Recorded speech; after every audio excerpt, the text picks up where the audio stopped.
relatively small publisher with only a few journals, to be able to transfer may not really work out very well. So some very smart, talented publishers have built a collaboration to make that kind of thing work. And Susan's going to tell us about the one that she's worked on. Susan, Thank you. Can you hear me okay? Yep, brilliant. So, well, first of all, John, thank you for that introduction, and thanks for the advance notice in your opening presentation. And just generally, HighWire, thank you for a very great and engaging and informative conference. It's been really good, so thank you very much. I feel a little bit humbled standing up here after such excellent presentations this morning. And thanks also to my partners, hopefully not hecklers in the room, from Cold Spring Harbor. I'm expecting the first question to come from them. So I'm going to talk about Life Science Alliance. I'll talk about it both as a member of the Alliance and also talk about it with regard to RUP's, Rockefeller University's Press's experience with it. So, here we go. So this is indeed a cross-publisher alliance. This is a gold open access journal. It's a transfer journal. Takes direct submissions, but also welcomes submissions from the 9 PUC journals published by the 3 partners. And John, your observation at the beginning about, a small publisher, we would be far too small to launch our own transfer journal. And I think Phil Davis had a really great post in the Scholarly Kitchen not so long ago about the challenges. And so it certainly makes sense for us to partner with like-minded individuals, like-minded organizations to do this.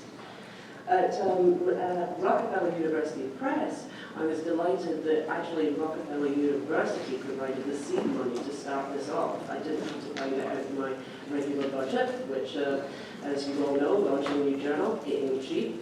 Even if you have some richer boyfriends to tag along with, it's still effort. So, but Rockefeller University were very kind to make this, because what they saw was that ultimately what this is doing is providing a service to the authors. Many of the manuscripts that are submitted to RUP journals, and I think this is true for the other journals in the partnership, are rejected. But we probably reject more than we publish. And so this is a way to be giving those rejected authors an alternative. So, Life Science Alliance is indeed powered by MECA. And thank you, John, for the post on the Scholarly Kitchen and calling out Life Science Alliance in that. MECA is now, as John noted, a NISO approved standard. And as John noted in his great post, what MECA seeks to do is to address these 3 bullets here. And I had to go and search for find out who actually said that publisher's nasty secret. And I do believe it's Stephen Income, and I think it was quoted, quoted from another Scholarly Kitchen blog. He said it, and I found that quite amusing, actually. Because when I look at the rejected article tracker information that we get from HighWire, guess where all of those authors that are rejected from my journals, guess where they end up? In one of those cascading journals over on the Springer Nature site, or the Cell Press. And I think it was very informative, John, when you showed that slide from Mark Johnson about the explosion of the Nature Cell data journals. So I really do think that what MECA does do is it does enable us smaller partners, publishers, to come together to provide an alternative for those one publisher funnels, as a colleague of mine refers to them, at Springer Nature and at Cell. So MECA powered, but like any journal, it's also powered by editors. And here in the photograph here, you see on the, I can't do this, my right is left, in the blue, Andrea Liefried. Andrea is the executive editor of Life Science Alliance, and she's consulting, this is consulting, captured in the photograph. We don't actually consult like this. Andrea is actually in Heidelberg, and Rebecca and Theo are typically in Rockefeller. But here you see Rebecca Alvania, the executive editor of JCB, and also Theo Poverenti, the executive editor of JEM. Some of you may have met Rebecca at the HighWire conference in January. Rebecca isn't here today. She is very heavily pregnant. I haven't seen an email today, so do you think it's... No? I think she's okay still. She's okay. Well, she'll be okay. Well, we'll tell her all. I just wondered if there was the... I mean, work-wise. So sorry, forgive me. So, as I say, like any journal, it's powered by editors. And I think that one of the reasons that we've been able to make it successful is that we do have these professional scientific editors, full-time staff editors at Life Science Alliance and certainly at RUP that's been able to help this work. So, what editors do is they confer on the suitability of a manuscript for LSA. So before we're about to reject it, we reach out technology, not like the water cooler, to Life Science Alliance. For those authors who have opted for this service, we don't put all the manuscripts through it, and I'm giving you the statistics here. You can see most RUP authors and most EMBO authors are opting for the opportunity for consultation if declined. A slightly lower percentage of genes in development and genome research. But I think, with all of these things, I think it may change over time. So I just thought I'd throw it out there. And thank you, John, for the data. So I think the key to this journal is the fact that we can go back to authors that we're just about to abandon and say, well, look, here's an alternative if you choose. So authors receive firm editorial commitments from Life Science Alliance, from Andrea, informed by her reading of the manuscript and the reviewer's comments, if there are any, the editorial summaries that our scientific editors produce, summarizing basically the manuscript and the like and what have you. And so she can then make a decision. Does she want this or not? And she communicates that back to our editors, who then convey that opportunity, if you will, back to the authors. So it may be, if we're editorially rejecting the manuscript, that Life Science Alliance will commit to send it out for peer review. Or for manuscripts which have been peer reviewed, it may be, well, if you do this one thing, or if you take this out, then we publish it. So really trying to make, take the pain out for the authors and give them the opportunity for rapid publication, or at least informed decision about where to go next with their paper. Hopefully to send it to us, but at least they know they've got a bit of a firm commitment. So here are the numbers. This is a little bit out of date. This was the stats as of July.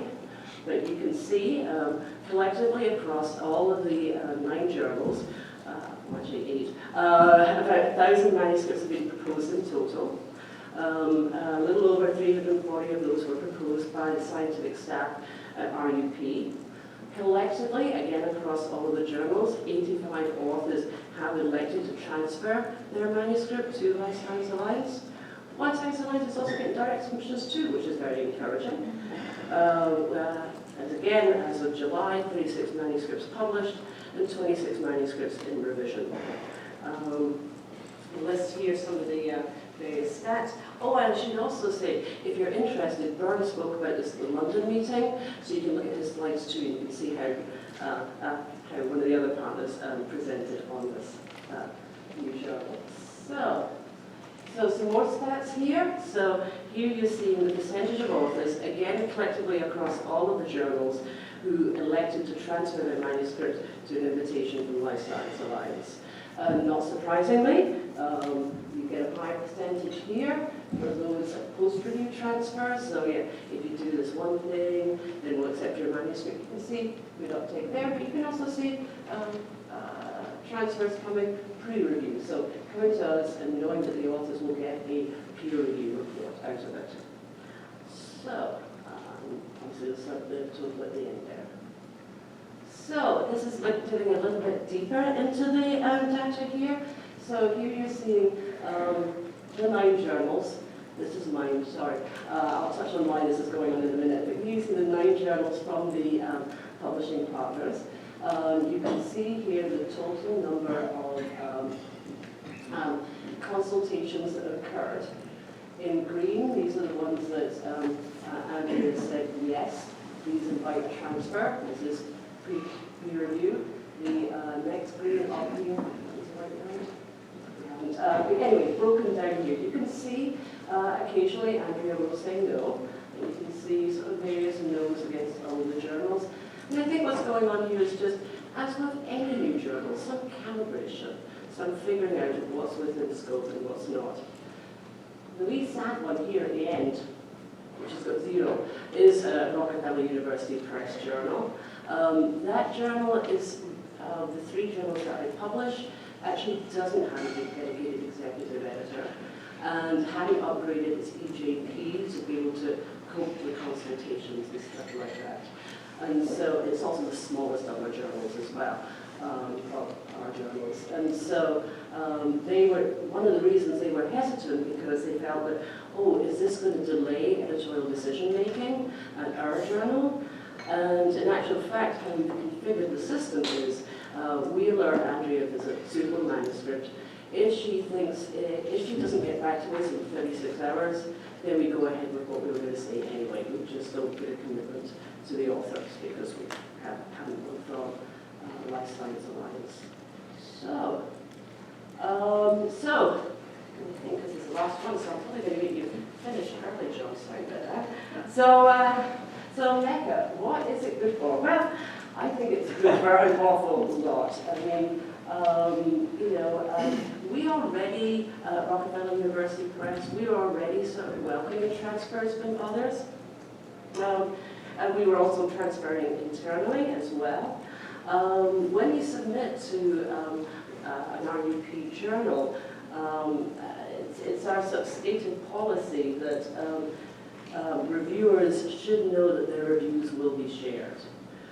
We do not share identity, that remains confidential in the absence of consent by the reviewer. For transfers among JCB, JM, JGP, and Life Science Alliance, we provide authors with a link that doesn't expire.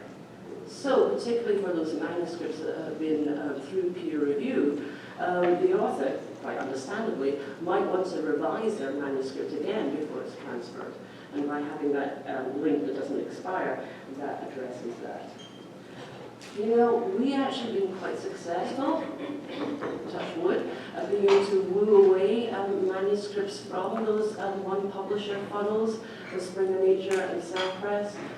But I don't think they're going to rush to embrace MECA. Maybe, but I don't think so. I checked in with John and Richard because I wondered if bioRxiv they had been using MECA, and I understand that it kind of inspired MECA, but you predated MECA, but I understand that bioRxiv will shortly move to MECA. So, in closing, I would say that, we at RUP see great benefit in MECA. Collectively, our journals publish a tiny wee fraction of the, sorry, I can get wee in there, tiny wee fraction of the million or so articles that are published in the life sciences every year. But I do think with MECA, for all of us, we can start to see our journals as hubs, as hopefully attracting manuscripts in, and for those manuscripts we don't publish, hopefully being able to direct them to places where they will get published. So I think that's about it. So thank you very much for the opportunity. Colesburn Harbour, I await your question.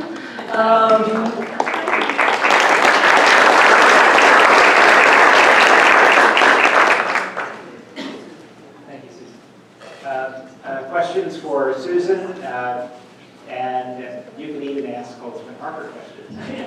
Susan, do you have any questions for John? I did invite them to join me up here. But, I've never heard him called a rich boyfriend. That's good either. Questions about what Colesburn Harbour, Rockefeller, and EMBO are doing here? Kristen.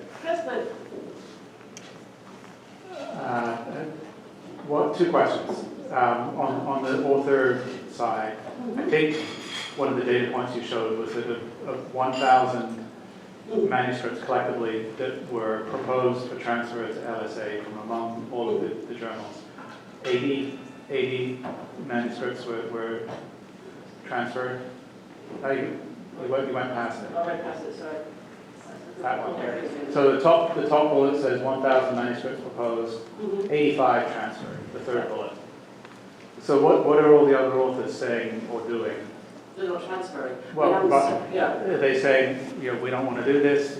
What is the feedback, anecdotally at least? Anecdotally, I mean, I think there's a couple of challenges there. The journal isn't yet indexed by PubMed. Rob is diligently working on it. We've published enough articles. It's there. Is it indexed yet? No. Really? But I think that's a little bit of an issue. And I think, and we're a signatory of DORA, and many of you in this room are. But, I think until the journal has an impact factor, that's a limitation as well. And I think, people are wanting to see, what's the journal publishing. I think that now that we have manuscripts published up there, I'm optimistic that we'll see more transfers occurring. Is that fair? Can we get a mic over to John? Can I ask my second question? Because Tom may have something to say about that too. What's the business model? Oh, sorry, I rushed past that. It's a solely gold away journal. Gold away fees at $2,400. No print.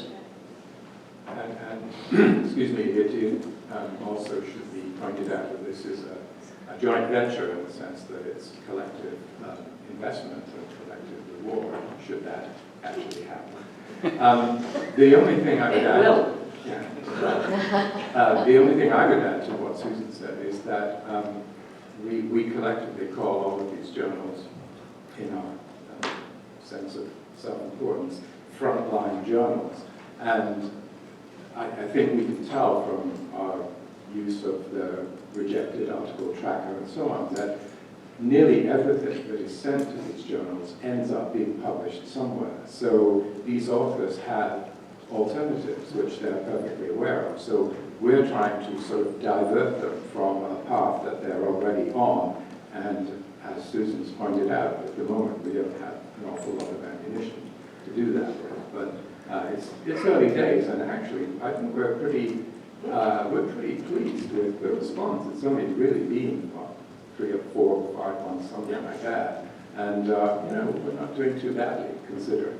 And these are 2 Scottish people saying that they're doing not badly, so it's actually quite good, really.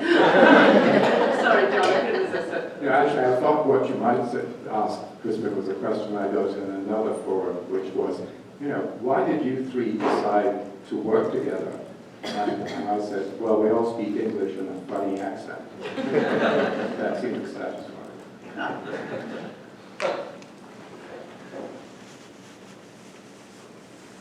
Are there questions for Susan and colleagues?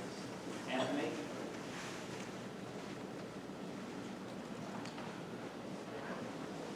There was something else that Vern talked about in London, and maybe it was to me not publicly, but he's very concerned with the fact that because his journals have a very high rejection rate and do a lot of peer review, the cost of his APCs are beginning to cause him problems because of the pressures on keeping APCs down by the various European authorities. Now, is this part of, are you going to be arguing for APCs being reflecting the costs as part of the Life Sciences Alliance?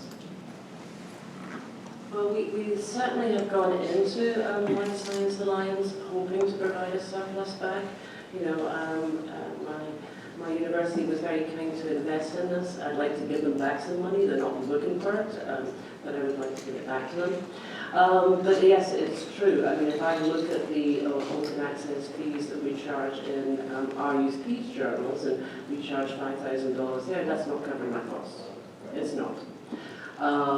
What Life Science Alliance, if you will, does for me is help me possibly, or help all of us, offset some of the cost of that peer review, of that content that we're currently rejecting.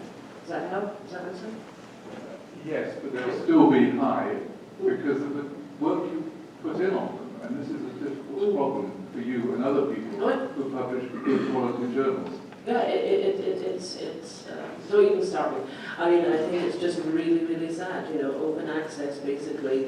And we made our content openly available after 6 months for a long, long, long, long time. So I think that, as we Rockefeller University Press, so we are wanting to disseminate our work and get it, disseminated broadly. But the challenges with open access, to make it work, you need scale. And scale means not being selective. So it's a challenge. Others? Well, thank you, Susan. Thank you.